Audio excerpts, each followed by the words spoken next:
this first story this morning. This is about the changing job market. We've got our Twitter poll running today about the changing job market, but I think it's something absolutely fascinates me, and it's so important. It doesn't get the attention it deserves. What's this latest survey found?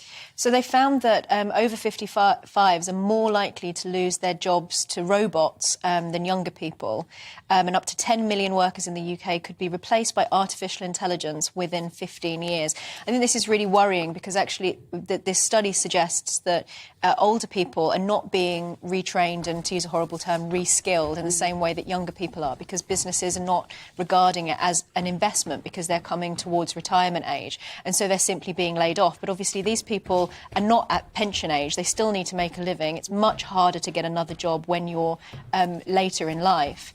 And it also suggests that, you know, across the board, we're going to be seeing increasingly people having to move into more, as they put it in this study, abstract jobs. Yes, it's quite a chilling word, away isn't from it? Routine jobs that can be done by robots. I don't know whether you saw Sunak's speech at the Confederation of British Industry last week, Alan, but he talked about AI multiple times in that speech. He kept talking about the future and how we're going to rely on AI. I think he kind of assumes we know what he's talking about, but most people don't really understand what that change involves.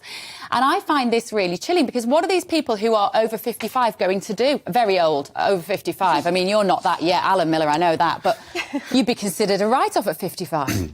I think there's a few things. Firstly, we should be careful not to be technophobes, right? I think there's a great amount that can be contributed through technology, and AI offers a whole load of opportunities to process information quickly.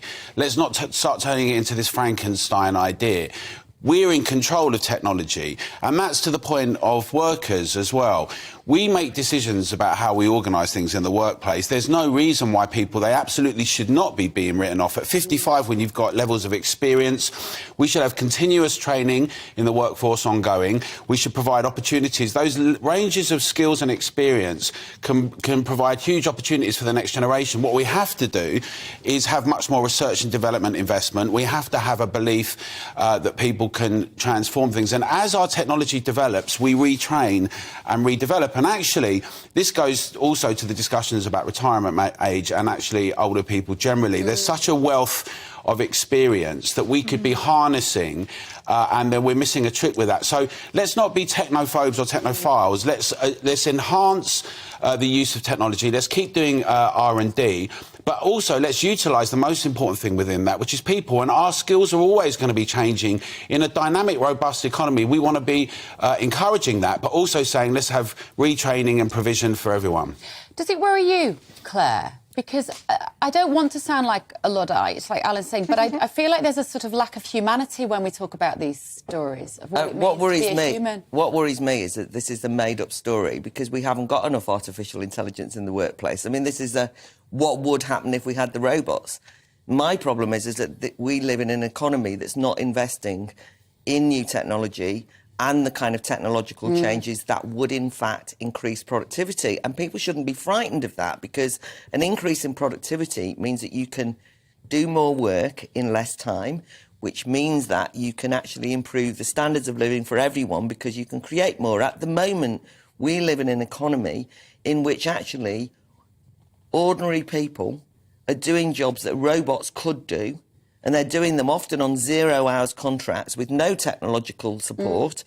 And so, if anything, this is a what will happen in the future. It's like, well, it should be happening now because the government are cutting back on their investments in technology. A lot of businesses are risk averse, so they think cheap labour is much easier than investing in risky technological AI solutions.